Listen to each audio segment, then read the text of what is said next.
माशाल्लाह से हमारा हैदराबाद भी बहुत साफ़ सुथरा हो गया ना रज़ा। बहुत माशाल्लाह। माशाल्लाह। अस्सलाम वालेकुम मेरी प्यारी प्यारी सहेलियों को मेरा प्यार भरा सलाम और मेरी नए आने वाली सहेलियों को खुश आमदीद। मेरी जितनी भी नए आने वाली सहेलियाँ उन सब का बहुत बहुत शुक्रिया और जो पुरानी हैं उनका तो शुक्रिया ही शुक्रिया। तो वही आपके जीजा जी ने अपनी कसम तोड़ दी और मुझे अपनी बाइक पे बिठा लिया।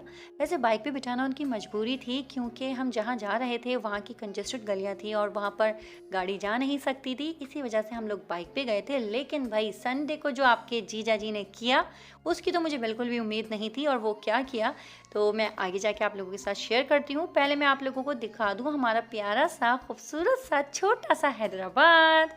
इतनी कंजेस्टेड गलियाँ हैं ना कि यहाँ से बाइक निकलना भी मुश्किल है। और ये है इंडिया के पुराने घर,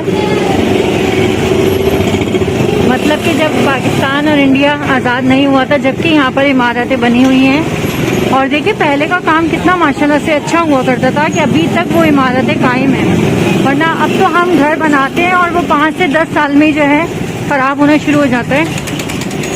तो असल हैदराबाद ये है, क्योंकि पुरानी इमारतें हैं, पुराने घर हैं।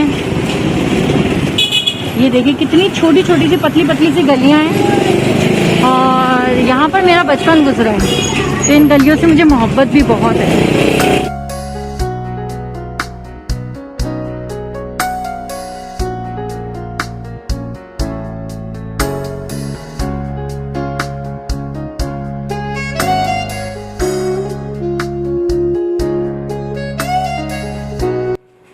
जी आ रही हूँ। वालेकुम अस्सलाम। ले आए सामान लिया है सारा। वहाँ टेबल पे रख दो। और वो क्या कहते हैं, बैग नहीं लाए? बैग लिया है ना। अच्छा कौन लेके बाद लेके आ रहा है? बाद लेके आ रहा। अच्छा दिखाओ क्या क्या लाए हो। ये सारा सामान आ गया। ये ड्रेस है बच्चों का। बस अब आप जो है ना फ्रेश हो जाओ जल्दी से। ड्रेस तो सिर्फ उसका लाए ना, कंदील का। ठीक है अच्छा वो सुने, आप जल्दी से फ्रेश हो जाए, मैं रोटियां बना लेती हूँ, फिर साथ खाना खाते हैं। मुतंजन का भी सामान लिया है। चलो भाई आज रात को अच्छी सी गर्मा आ गया क्या, पता नहीं मीठा है या नहीं है। ये क्या है, बैग कहाँ रखे बात? छोटे कमरे में वहाँ रख दी बैग। कैसे मिले बैग? अच्छे हैं। दिखाओ ये क्या लाए। आपका बैग नहीं लाए? क्यों? अहमद के तो कलर्स आए। चलो भाई ये रख दो रख दो रख दो। अहमद कल स्कूल लेके जाओगे ना? जी कल स्कूल खुल गए। चलो बेटा जल्दी से फ्रेश हो जाओ, जाओ मैं रोटी बना रही हूँ। एक बार हाथ मुंह धो लो। शुक्र अल्हम्दुलिल्लाह वो दिन आ गया है जिस दिन का बेसब्री से हमको इंतज़ार था। मुझे तो ऐसा लग रहा था कहीं उस दिन को देखने से पहले मैं ऊपर ही ना पहुंच जाऊं क्योंकि इतना कोई सिंध हुकूमत ने हमें परेशान कर दिया कि बस वो, मैं कह रही हूँ कि अगर किसी को ये होता है ना तोते के पास जाते हैं अपने फ्यूचर का हाल फ्यूचर का हाल देखो बच्चों ने घर में रह रहे के हमें बिल्कुल पागल कर दिया है। अपना फ्यूचर मालूम करने के लिए हम तोते के पास जाते हैं, फाल निकलवाते हैं, किसी मौलवी के पास जाते हैं। भाई किसी के पास मत जाओ, सिर्फ और सिर्फ सिंध हुकूमत के पास जाओ और उनसे पूछ लो हमारा फ्यूचर क्या है, क्योंकि वो इतने पहुँचे हुए हैं ना कि उनको सब पता होता है कि भाई कोरोना 10 दिन के लिए पाकिस्तान से गायब हो गया है तो 10 दिन के लिए लॉकडाउन ख़त्म कर दो। कोरोना दोबारा से आ गया है, हफ्ते वाले दिन कोरोना आ जाता है तो हफ्ते वाले दिन जो है ना सारी दुकानें बंद कर दो। ईद बकराईद पे कोरोना निकल के आएगा भाई तो फिर ईद बकराईद ख़राब कर दो। इनके खुद की सारी सेटिंग हुई हुई होती है और उसके बाद जो हमारी बर्बादी की है ना, अल्लाह तौबा मेरी ख़त्म किया इसने। मैं तो कह रही हूँ मुझे लगता है कि हमारी जो आवाम है ना वो चाहे इस बीमारी से मरे ना मरे लेकिन इनकी पाबंदियों से ज़रूर मर जाएगी। तो यहाँ पर बस मैं रात का बचा हुआ जो खाना होता है ना उसको गर्म करके बच्चों के सामने रख रही हूँ, क्योंकि हम लोगों ने नाश्ते में बहुत ही हल्का फुल्का सा नाश्ता किया था, चाय बिस्किट से खाए थे और उसके बाद रज़ा चले गए थे बाहर कुछ सामान लेने के लिए। फिर जब रज़ा आए तो हम लोगों की आदत है हम साथ ही बैठ के खाना खाते हैं और ज़्यादातर आप लोगों ने देखा होगा कि हम डाइनिंग टेबल पे बैठ के खाना खाते हैं, लेकिन दोपहर का खाना जो होता है हमारे यहाँ एक कह सकते हैं आप कि दिल चाहता है कि ज़मीन पे बैठ के खाएं, अपना जो देसी स्टाइल है उस तरीके से खाएं और अपनी जो पहचान है, हम जो हैं वाकई में, असल हकीकत में जो मैं हूँ वो यही हूँ।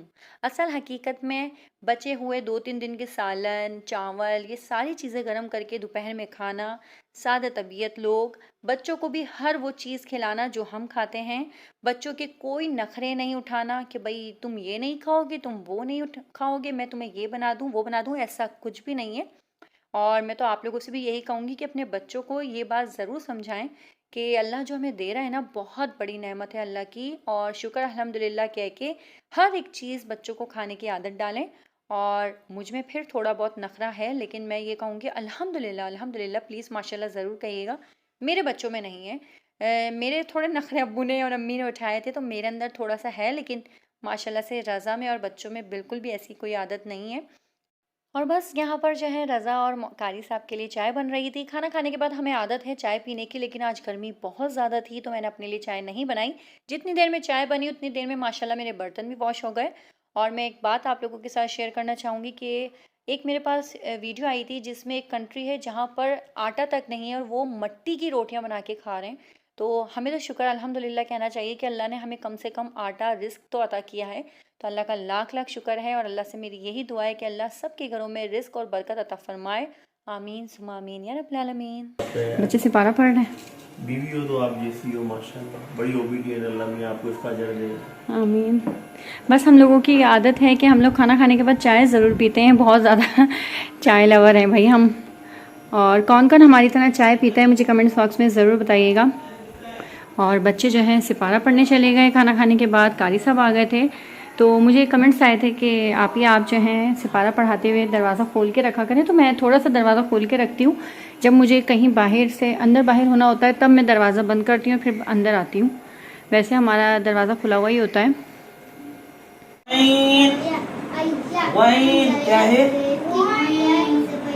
आज तो भाई मज़ा ही आ गया। कारी साहब ने मेरे दिल की मुराद पूरी कर दी और इनको बच्चों को खूब जम के डांटा है, और मुझे इतनी कोई खुशी हुई। और बच्चे बाद में आने के बाद मुझे बता रहे थे तो मैंने इनकी छुपके छुपके वीडियो भी बना ली।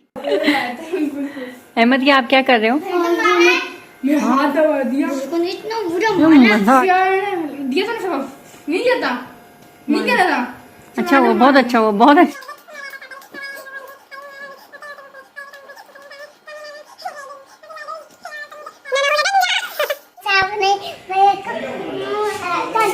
आपने कारी साहब से पिटवाई लगा दी? मुझे दूध दबाया था और फिर आया दूसरा काटा। बेटा हमसे नहीं जीत सकती तुम। देखते हैं हमसे नहीं जीत सकती, भारी बहुत है ना।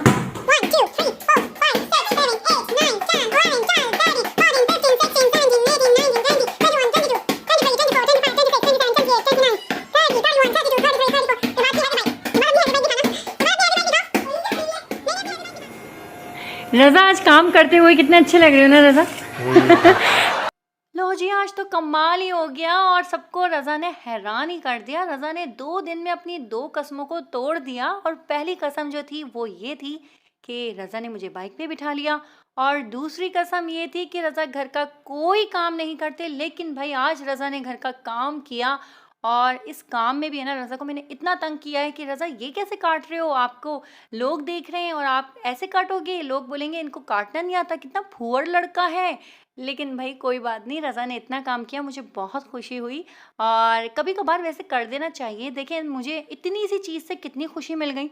तो मैं अपनी वीडियो के ज़रिए रज़ा को कहना चाहूँगी कि रज़ा ये छोटे मोटे काम कर दिया करो, ताकि इसी तरह मेरे फेस पे जो है स्माइल आती रहे और मुझे भी फील हो कि हाँ भाई आज संडे है और रज़ा घर में मौजूद हैं। तो बस आज की वीडियो आप लोगों को पसंद आई हो तो लाइक ज़रूर कीजिएगा, और जिन्होंने सब्सक्राइब नहीं किया वो सब्सक्राइब कर लें। लेकिन हाँ, सिर्फ वो लोग जिनको रेड कलर का ये शो हो रहा हो वही क्लिक कीजिएगा सब्सक्राइब के बटन पे, और दूसरा कोई नहीं, क्योंकि बड़े कोई मासूम लोग हैं, वो लाल के बजाय जब वो उनका सब्सक्राइब हुआ होता है वो तब भी मेरे कहने पे सब्सक्राइब का बटन क्लिक कर देते हैं, वो अनसब्सक्राइब हो जाता है।